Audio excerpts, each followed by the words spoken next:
সকালে উঠে পত্রিকা পড়া আমাদের সকলেরই অভ্যাস। আপনাদের জন্য আমরা পত্রিকার খবরাখবরগুলো নিয়ে এসেছি। দেশের জাতীয় এবং স্থানীয় পত্রপত্রিকার খবরাখবরগুলো আমাদেরকে জানাবেন আমাদের সহকর্মী ইমন।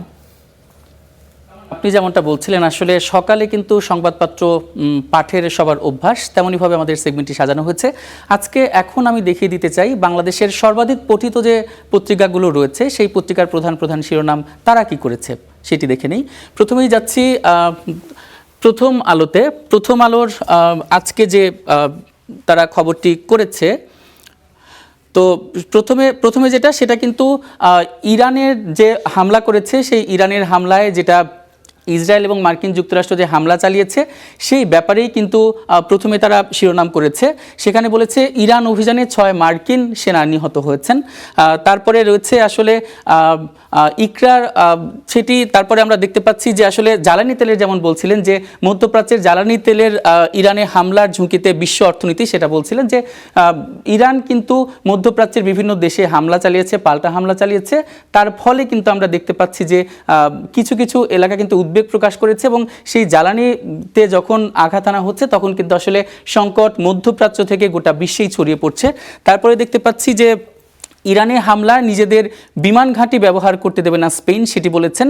তারপরে কিন্তু তারা একটি হেডলাইন করেছে, সেটি হচ্ছে অধ্যাপক ডক্টর মোহাম্মদ ইউনূসকে অতি গুরুত্বপূর্ণ ব্যক্তি হিসেবে 1 বছরের SSF এর নিরাপত্তা তিনি পাচ্ছেন। তিনি কিন্তু অন্তর্বর্তী সরকার ছিলেন, তারপরেই যখন নির্বাচনের পরে যখন তিনি অন্তর্বর্তী সরকারের পরে কিন্তু তাকে বিশেষ গুরুত্বপূর্ণ ব্যক্তি হিসেবে ঘোষণা করা হয়েছে।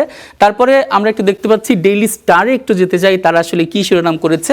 তারা কিন্তু শিরোনাম করেছে ইরান যুদ্ধ দীর্ঘস্থায়ী হবে না, জনগণের সুযোগ কাজে লাগাবে। এটি কিন্তু মার্কিন প্রতিরক্ষামন্ত্রী হেগসেথ বলেছেন।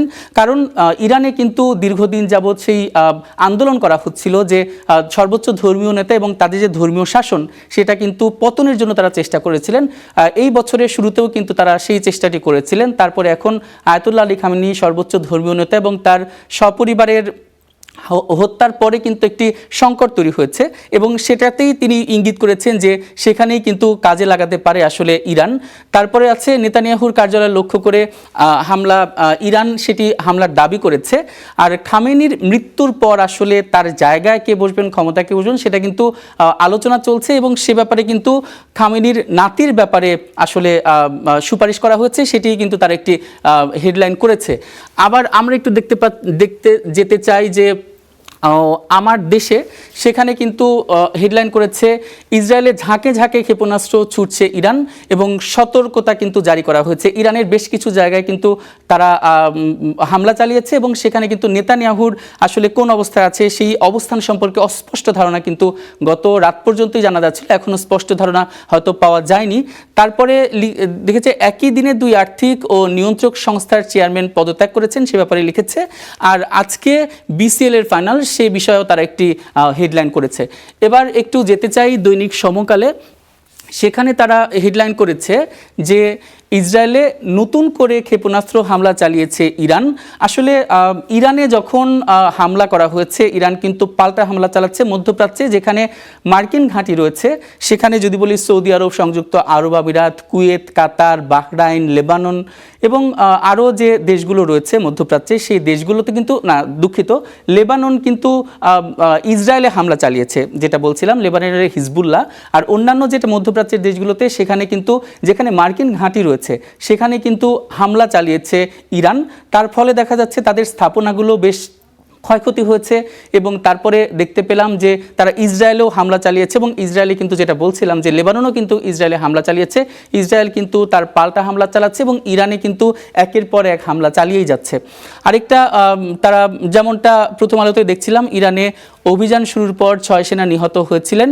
আর তারপরে দেখতে পাচ্ছি যে খামেনির মৃত্যুতে দুর্বল হয়ে পড়েছে ইরানের প্রক্সি শক্তি। আসলেই ইরান কিন্তু এক ধরনের তাদের যুদ্ধের কৌশল ছিল, যে কৌশলে তারা যুদ্ধে এগিয়ে যাবেন, সেই কৌশলে কিন্তু আয়াতুল্লাহ আলী খামেনির মৃত্যুর পর কিন্তু একটি সংকট দেখা যাচ্ছে এবং তাদের সেখানে কিন্তু আসলে অন্তর্বর্তীকালীন ধর্মীয় নেতার দায়িত্ব কে পাবেন সেটা নিয়ে কিন্তু 28 সদস্যের একটি দলের গবেষণা হচ্ছে। কিছু মানুষের নাম কানাঘষা হচ্ছে কারা আসতে পারেন এবং 40 দিনের রাষ্ট্রীয় শোক, সেখানে কিন্তু যুদ্ধের ট্যাকটিক্সটা তাদের কিছুটা কিছুটা পরিবর্তন করতে হয়েছে, এই ব্যাপারেই তারা লিখেছেন। তারপরে ডোনাল্ড ট্রাম্প বলছেন বড় হামলা এখনও শুরু হয়নি ইরানে। ডোনাল্ড ট্রাম্প কিন্তু গতকালই তার সিনেটে একটি বক্তব্যকালীন সময় তিনি বলছিলেন যে ইরানে 4 থেকে 5 সপ্তাহ জুড়ে হামলা চলতে পারে, এই যুদ্ধটা চলতে পারে, সেক্ষেত্রে কিন্তু একটা বড় সংকটের তৈরি হতে পারে, তারই কিন্তু আভাস দিয়েছেন ডোনাল্ড ট্রাম্প।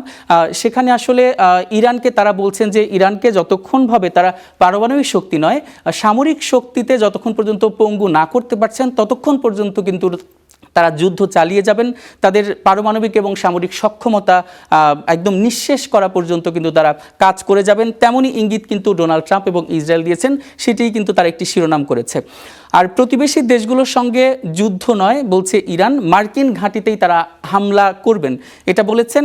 কিন্তু তার পাশাপাশি ইরানের বক্তব্য, ইরান হয়তো টার্গেট করে মার্কিন ঘাঁটিগুলোতেই তারা বোমা ফেলছেন, হামলা করছেন, কিন্তু তার পাশাপাশি কিন্তু তাদের তেল শোধনাগার দেখছিলাম আমরা, যেমনটা পড়ছিলাম তেল শোধনাগারেও কিন্তু কিছুটা আঘাত হেনেছে এবং দেখতে পাচ্ছি তেলের ঘাঁটিতেও কিন্তু বেশ খানিকটা আঘাত হেনেছে এবং তার পাশাপাশি কিন্তু কিছু মানুষের মৃত্যু হয়েছে। আমি যদি বলি এখন পর্যন্ত 2 জন বাংলাদেশেরও মৃত্যু হয়েছে এই সংঘাতে। সংযুক্ত আরব আমিরাতের 3 জনের মারা গেছেন, ইরানে মারা গেছেন 2 জন, লেবাননে মারা গেছেন 1 জন এবং কুয়েতে 1 জন মারা গেছেন। তো যেমনটা দেখছিলাম, কিন্তু তাদের কিন্তু লক্ষ্য আসলে নিজেদের নিরাপত্তা জোরদার করা এবং সামরিক সক্ষমতা দেখানো, সেই পথে কিন্তু এগিয়ে যাচ্ছে ইরান, সেটা যারা বলছে। আর ইরানে হামলার 48 ঘন্টা যে বিষয় গতিপথ নির্ধারণ করছে, তো যে 10 বিষয় গতিপথ নির্ধারণ করছে যে কিভাবে তাদের যুদ্ধের কৌশলটা কিভাবে আগাতে পারে, তেমনই কিন্তু একটি প্রেডিকশন তারা হেডলাইনে দিয়েছে, একটি বিস্তারিতমূলক। আর ইরানের বিরুদ্ধে যুদ্ধে জড়াবো না নেটো, সেটি বলছেন। আর এখন আমরা একটু দেখতে চাই যে বায়ু দূষণের মাত্রাটা আমরা একটু দেখতে চাচ্ছি, একটু দেখে আসি যে বায়ুমান সূচকে কিন্তু দেখতে পাচ্ছি যে সবচেয়ে দূষিত শহরের তালিকায় প্রথমেই কিন্তু রয়েছে পাকিস্তানের লাহোর, যার বায়ু দূষণ মাত্রা 358। তারপরে দ্বিতীয় অবস্থানে রয়েছে বাংলাদেশ সে ঢাকা, যার বায়ু দূষণের মাত্রা 227 এবং তৃতীয় অবস্থানে রয়েছে চীনের বেইজিং, যার বায়ু দূষণের মাত্রা 195। তো আসলে আমরা দেখতে পাচ্ছি যে এই যে নানান রকমের খবরাখবর, তেমনই কিন্তু সংকট তৈরি হচ্ছে, জ্বালানি তেলের কিন্তু সংকট তৈরি হবে বলে আশঙ্কা করা হচ্ছে। যদি বলা হচ্ছে বাংলাদেশ ফেব্রুয়ারি এবং মার্চ পর্যন্ত তেলের সংকট সেভাবে হবে না যেমনটা আমরা দেখছিলাম, তারপরেও কিন্তু নানা দিক থেকে নানাবিধ সংকট কিন্তু দেখা দিচ্ছে। বাংলাদেশে যেমন, মধ্যপ্রাচ্যে বাংলাদেশের মতো অন্যান্য দেশে, গোটা বিশ্বেই কিন্তু সেই সংকটটা দেখা দিচ্ছে। এখন আসলে দেখার বিষয়, যুদ্ধ সংঘাত কিন্তু আমাদের কারোই কাম্য নয়। যুদ্ধ সংঘাত শেষ হোক এবং সমঝোতার মাধ্যমে কিন্তু এই যুদ্ধ শেষ হোক এবং সবার মনে শান্তি প্রবাহ ফিরে আসুক, এটাই কিন্তু আমাদের প্রত্যাশা। তামান্না, আজকের পত্রিকার যে শিরোনামগুলো রয়েছে এই ছিল আমার কাছে সর্বশেষ। ইমন, আপনার সাথে একই প্রত্যাশা আমাদেরও। ধন্যবাদ আপনাকে আমাদেরকে পত্রপত্রিকার খবরাখবরগুলো জানাচ্ছিলেন।